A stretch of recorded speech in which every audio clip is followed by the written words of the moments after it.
Welcome to the சிக்கு channel. இன்னைக்கு நம்ம சேனலில் பார்க்க போகிற ரெசிபி கேப்சிகம் எக் பொரியல். கேப்சிகம் எக் பொரியல் எப்படி செய்கிறதுன்னு பார்க்கலாம்.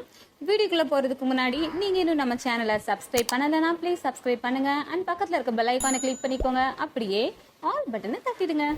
இப்போ வாங்க வீடியோக்குள்ளே போகலாம். கேப்சிகம் எக் பொரியல் பண்ணுறதுக்கு பேன் சூடானதும் தேவையான அளவு எண்ணெய் சேர்த்துக்கலாம். எண்ணெய் சூடானதும் கொஞ்சமாக கடுகு பொரிஞ்சு வந்ததும் கருவேப்பிலை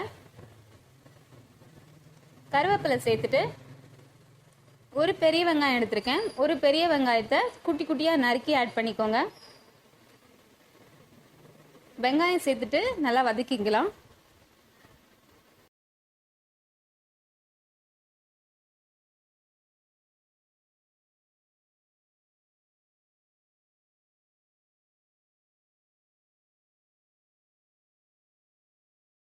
இப்போ தேவையான அளவு உப்பு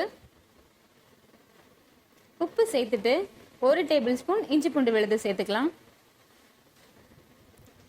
இஞ்சி பூண்டு விழுது இந்த ரா ஸ்மெல் போற அளவுக்கு வதக்கிக்கோங்க. வதக்கிட்டு இப்போ இதுல ஒரு தக்காளியை குட்டி குட்டியா நறுக்கி சேர்த்துக்கலாம்.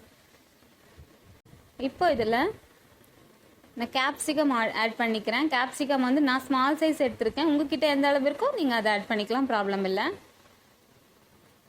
கேப்சிகம் சேர்த்துட்டு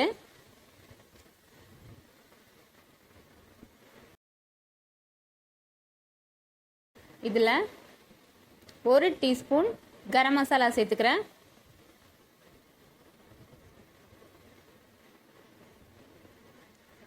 கரம் மசாலா ஆட் பண்ணிவிட்டு நல்லா வதக்கிக்கோங்க. கிளறி விட்டுட்டு இப்போ இதில் 4 முட்டை சேர்த்துக்கலாம். 4 முட்டையை நல்லா அடிச்சிடுங்க. ஃபஸ்ட்டு நல்லா அடிச்சுட்டு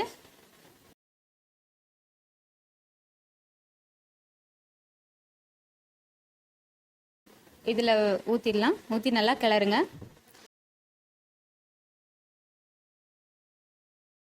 அந்த வாட்டர் மாதிரி இதுவாகும். அது நல்லா உள்ள இழுக்கிற வரைக்கும் நல்லா கிளறி விட்டுட்டே இருங்க.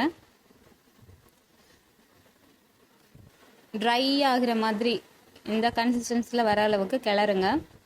கிளறிட்டு இப்போ 1 டீஸ்பூன் பெப்பர் பவுடர் ஆட் பண்ணிக்கலாம். பெப்பர் பவுடர் ஆட் பண்ணிவிட்டு நல்லா மிக்ஸ் பண்ணி விட்டுக்கோங்க. பெப்பர் பவுடர் ஆட் பண்ணிவிட்டு ஒரு 2 மினிட்ஸ் கிளறி விட்டுக்கோங்க, போதும். ஓகே, அவ்வளவுதான். சூப்பரான டேஸ்டியான கேப்சிகம் எக் பொரியல் ரெடி. கண்டிப்பாக நீங்களும் ட்ரை பண்ணி பாருங்கள், நல்லாயிருக்கும். ட்ரை பண்ணிவிட்டு எப்படி இருக்குன்னு கமெண்டில் சொல்லுங்கள். வீடியோ பிடிச்சிருந்தா லைக் பண்ணுங்கள், கமெண்ட் பண்ணுங்கள், ஷேர் பண்ணுங்கள், சப்ஸ்கிரைப் பண்ணுங்கள். தேங்க்யூ.